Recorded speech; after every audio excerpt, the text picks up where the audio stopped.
पति और पत्नी की तलाक, दिल को छू देने वाली कहानी। राधिका और नवीन को आज तलाक के कागज मिल चुके थे। दोनों ही साथ निकले और दोनों के परिजन साथ थे। उनके चेहरे पर विजय और सुकून साफ झलक रहे थे। 4 साल के लंबे लड़ाई के बाद आज फैसला हो गया था। 10 साल हो गए थे शादी को, मगर साथ में 6 साल ही रह पाए। 4 साल तो तलाक की कार्रवाई में ही लग गए। राधिका के हाथ में दहेज के सामान के लिस्ट थी जो उसे नवीन के घर से लेना था, और नवीन के हाथ में गहनों की लिस्ट थी जो राधिका से लेने थे। साथ में कोर्ट का यह आदेश भी था कि नवीन 10 लाख रुपए की राशि राधिका को चुकाएगा। राधिका और नवीन दोनों एक ही टेम्पो पर बैठकर नवीन के घर पहुँचे। राधिका को उसके कुछ चीज़ें नवीन के घर से लानी थी, इसलिए 4 साल बाद ससुराल जा रही थी।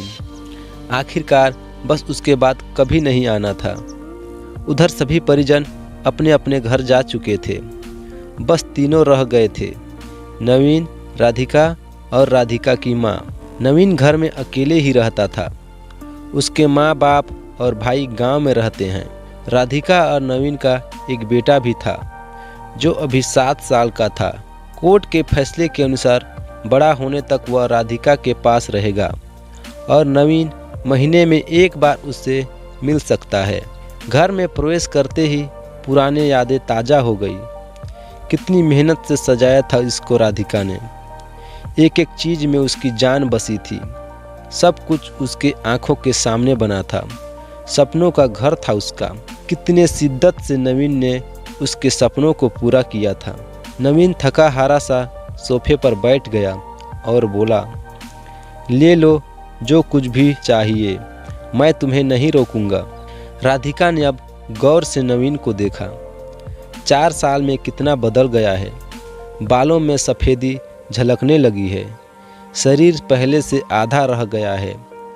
4 साल में चेहरे की रौनक गायब हो चुकी थी।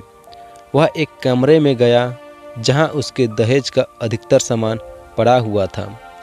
सामान बहुत पुराना था, इसलिए कबाड़ की तरह स्टोर रूम में डाल दिया था। दोनों ने लव मैरिज करके शादी करी थी। दोनों के घरवाले बहुत मुश्किल से माने थे।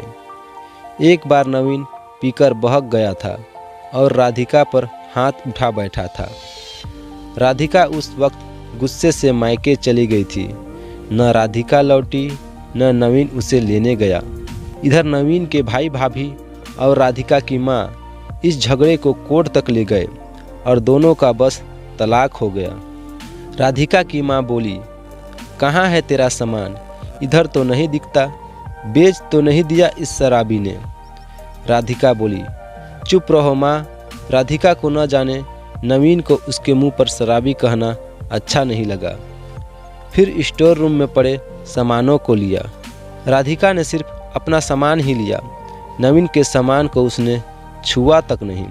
उसके बाद राधिका ने नवीन को गहनों से भरा हुआ बैग पकड़ा दिया। नवीन ने बैग वापस राधिका को दे दिए और कहा, रख लो, मुझे नहीं चाहिए, काम आएगा तुम्हारे मुसीबत में। गहनों की कीमत 15 लाख से कम नहीं थी। कोर्ट की बात कोर्ट में ही ख़त्म हो गई राधिका।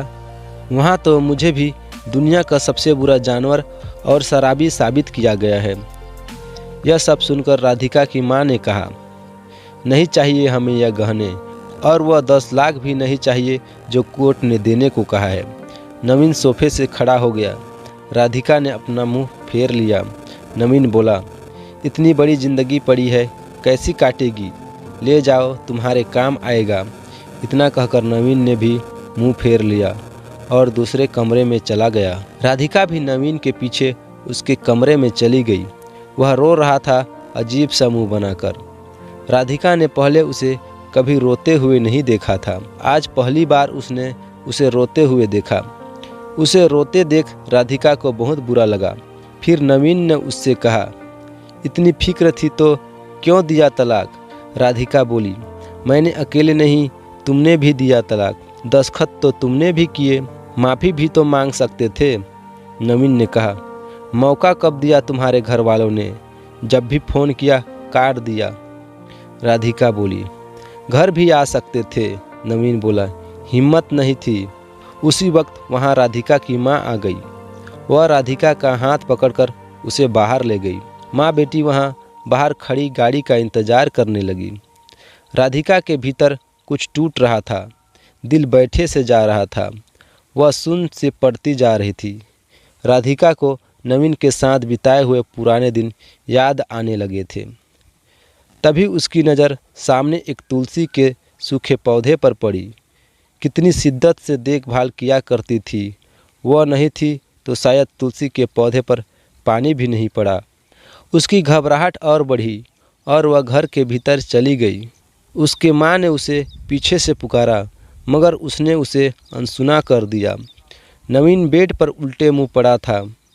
एक बार के लिए उसे उस पर दया आई, लेकिन वह जानती थी कि अब सब कुछ खत्म हो चुका है, इसलिए उसे भावुक नहीं होना है। उसने अपने कमरे को देखा। कहीं कहीं तो मकड़ी के जाले झूल रहे थे। कितनी नफरत थी उसे मकड़ी के जालों से। कुछ देर बाद उसकी नज़र दीवार पर कुछ फ़ोटो पर पड़ी, जहां वह नवीन से लिपटकर मुस्कुरा रही थी। कितने सुनहरे दिन थे वह। इतने में उसकी माँ फिर आ गई। हाथ पकड़कर फिर से उसे बाहर ले गई। बाहर गाड़ी आ गई थी। सामान गाड़ी में डाला जा रहा था। वह लोग गाड़ी में बैठ गए। नवीन गाड़ी की आवाज़ सुनकर बाहर आ गया। अचानक नवीन कान पकड़कर घुटनों के बल बैठ गया और बोला, मत जाओ, माफ़ कर दो मुझे। राधिका यही सुनने के लिए पिछले 4 साल से तड़प रही थी। सब्र के सारे वाण एक साथ टूट गए। राधिका ने कोर्ट के फैसले के कागज़ निकाले और फाड़ दिया, और उसकी माँ के कुछ कहने से पहले ही लिपट गई नवीन से। साथ में दोनों बुरी तरह से रोते जा रहे थे। दूर खड़ी राधिका की माँ समझ गई कि कोर्ट का आदेश दिलों के सामने ज़्यादा कुछ नहीं। अगर माफ़ी मांगने से ही रिश्ते टूटने से बच गए तो माफ़ी मांग लेनी चाहिए। यह कहानी आपको कैसी लगी हमें कमेंट करके ज़रूर बताएं, और अगर वीडियो अच्छी लगी तो वीडियो को लाइक शेयर और चैनल में नए हैं तो चैनल को सब्सक्राइब करना ना भूलें।